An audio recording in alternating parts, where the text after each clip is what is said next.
سے پہلے تو ہم آپ کو خوش آمدید کہتے ہیں جی سرکار میں، اور ڈاکٹر صاحب آپ کو بھی. تو کیا حال ہے میاں صاحب کا؟ بہت شکریہ نعمان صاحب، آپ کی پریزنس میں ہونا ہمارے لیے بہت بڑے آنر کی بات ہے. تھینک یو سو مچ. تو میاں صاحب ٹھیک ہے جی، اللہ کا شکر ہے. بڑے یا چھوٹے والے؟ دونوں ٹھیک ہیں، سیٹ ہیں، فرسٹ کلاس. دونوں سیٹ ہیں جی ماشاءاللہ. اور کب آ رہے ہیں سرکار؟ آپ نے ان کے آنے کو سرکار کے ساتھ لنک کیا، آپ نے کہا کب آ رہے ہیں سرکار. ہاں، تو اسی لیے ان کے پروگرام کا ہمارے پروگرام کا نام ہے جی سرکار. مجھے پتا ہے، ہماری کوشش، ہمارے لیے یہ ساری سرکاریں ہیں. وہ میں اکثر کہا کرتا ہوں کہ وہ واپس آئیں گے تو آ کے سرکار کریں گے پھر. اچھا، اور یہ جی سرکار کب جا رہے ہیں؟ جی کا جانا ٹھہر گیا، صبح گیا کہ شام گیا. یہ کیوں ٹھہر گیا؟ ٹھہر اس لیے گیا کہ آج اگر آپ نے دیکھا ہو اس شہر کے اندر 47 ڈگریز ٹیمپریچر کے اندر جب 8-8 گھنٹے بجلی جاتی ہے تو بجلی کیونکہ جاتی ہے تو ان کا جانا بھی اب بنتا ہے.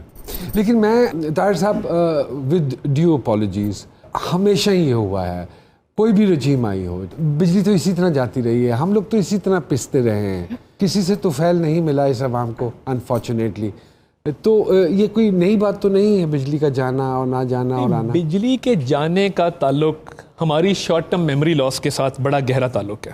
اور وہ کیوں ہے؟ دیکھیے 2013 میں ہم آئے، 10-10 12-12 کئی جگہ 20-20 گھنٹے لوڈ شیڈنگ تھی. ہم نے دن رات ایک کیے، ہم نے ہر طرح کی بجلی لگائی. ہم پچھلے 3 سال آپ کی سکھی گزروا گئے، 1 منٹ کے لیے بھی لوڈ شیڈنگ نہیں ہوتی تھی. لیکن یہ جو حکومت کہتی ہے کہ جی انہوں نے جو پلانٹ لگائے وہ دنیا کے سب سے مہنگے ترین پلانٹس تھے، تو اس کا کیا جواب دیں گے؟ اس کا جواب یہ ہے کہ ہمارے دور میں 8 سے 10 روپے فی یونٹ بجلی تھی، آج 38 روپے. ہم تو نہیں کر کے گئے، ہم تو سستی بجلی کر کے گئے تھے.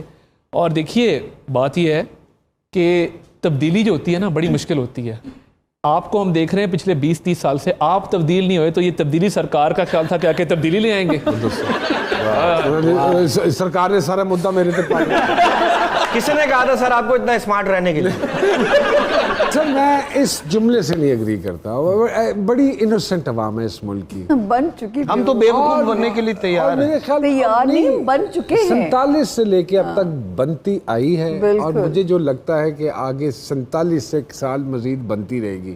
بڑا فرق پڑ گیا. اچھا، بہت فرق پڑ گیا. میں بتاؤں آپ لوگوں نے، اور یہ خراج تحسین ہے آپ لوگوں کو کہ آپ لوگ ایک لائٹ سے موڈ میں اتنی اویئرنیس کریٹ کرتے ہیں.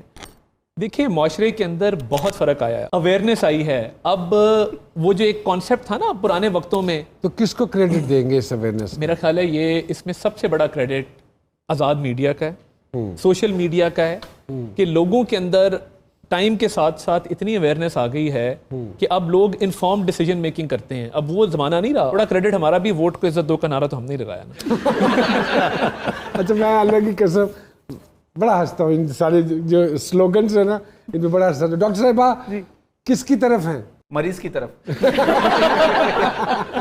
یہ بات بالکل انہوں نے صحیح کی ہے، ہم تو مریض کی طرف ہیں. لیکن اچھا یہ کیا ہے کہ پروفیشن تو ڈاکٹری ہے، پڑھی ڈاکٹری ہے، اتنی محنت کی، 5 سال MBBS کیا، and then you just jumped into singing.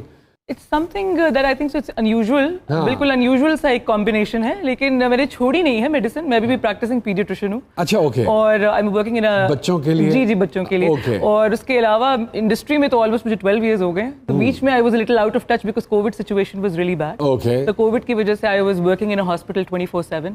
تو وہاں پہ ہم بس مریض دیکھ رہے تھے اور گانے گا رہے تھے. اچھا، میں آپ کو ایک مزے کی بات بتاؤں، آپ کی آواز تھوڑی سی ایک ڈفرنٹ آواز ہے. آپ کہہ سکتے ہیں مینلی.